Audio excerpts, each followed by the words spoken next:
I'm driving south. I left Wisconsin yesterday. My brother had his wedding. My youngest brother got married.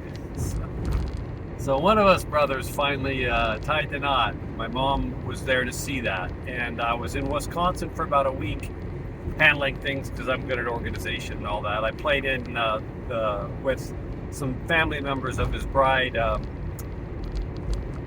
Kelly, who were all musicians. We had a band and we played. Anyway, I'm heading south now towards Houston. Stayed in Iowa last night, and I'm on my way to Council Bluffs, Iowa for a couple nights.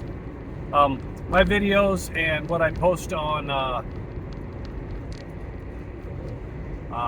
social media, pictures, are always behind, a couple weeks behind sometimes, so I eventually catch up.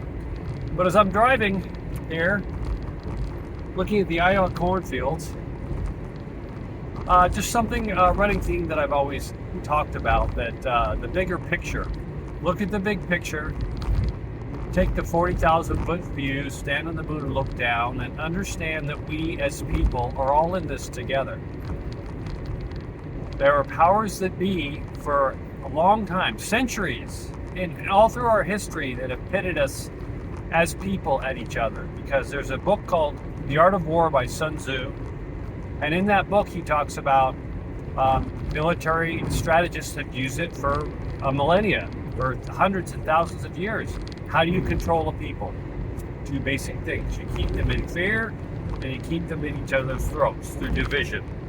Through, let's say now, fear, COVID, racism, white supremacy, all these things that you see try to do it. So I guess my point is, and I'm emphasizing this a lot more now, all of us are pretty the same. We're all, and have you actually sat down with someone from, let's just say, the opposing side and had a good conversation with them, rather than saying, you're a racist, or you're a liberal loony, or blah, blah, blah? Because I'm here to tell you, and I've said this over and over, the party, and now I'm talking the United States, the parties as we know them, the Democrat Party, the Republican Party, are done. They all need to be burned to the ground anyway. I'm generalizing here, and a party for the people, by the people, just like the Constitution, will come back, because our leaders have lost touch with us a long time ago. And many people are seeing that finally. There are those that don't, but instead of they're pitting us against each other, and they have been forever. Whatever level that will be, whether that was the COVID, whether that's the racism, whether that's politics, whether that's the Trump MAGA people. Yeah, let's talk about me for an example. I, in LA in my early years out of college, I was an idealist. I joined Greenpeace. I was liberal. I voted Democrat. And then I went Republican, far to the right for a while. And then I came back in the middle, independent. Yes, I do support Trump for many reasons I've talked about. But I have some basic tenets that I think most of us that are normal. Who doesn't want to see universal health care? I don't know. There's maybe some people. I would love to see everybody universal health care. But how my approach is, and maybe some of the conservatives, people who are more conservative, is how we implement that is how it's done. Our leaders aren't serving us. So of course, the homeless. We need to take care of the homeless. We need to take care of the mentally ill. We need to take care of the less fortunate. Obviously, that's a basic human tenet. Those who don't agree with that, you're off your rocker. We need to help the elderly and the homeless. But going about that is usually where the dynamic comes in, and how to do that and do it right. I mean, look at some of these cities where the homeless is out of control. Los Angeles, the Bay Area, these are blue Democrat-run cities. They're not doing it right. You go to Europe and see some house, even the prison, some of the way the prison reform is done in Europe, and they are doing it right in a lot of places. Norway. But for many reasons here in the States, they're not doing it right because they don't want that. They don't want to fix to the solution. There's a lot of it. Anyway, my point is, now is the time, and I keep saying this over and over, to see the bigger picture.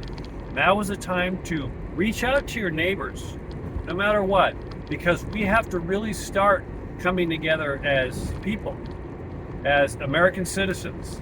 And that's going to be very important down the road. A united people, there's nothing we can't do. A united American people, we can accomplish anything. And that is coming, I believe, in our lifetimes. But that first comes with helping neighbors. And I've seen this help in various disasters I've been in. And Hurricane Harvey, I've seen neighbor coming with neighbor. Everything's dropped. Politics are dropped. All this is dropped. And people helping strangers. It's when I've seen in my life, being in disasters, generally speaking, when things are at their worst, people are at their best. Don't believe what the news tells you, because they're trying to keep you separated. So maybe a little homework assignment, if you're interested, is go to your neighbor that you've always maybe not liked politically or for whatever reason. Then maybe have a sit down with coffee, and you'll probably be surprised how much in common you actually do have after you get through the political divide or whatever other divides. People in general, there's always going to be those exceptions. There's going to be extremists on either side.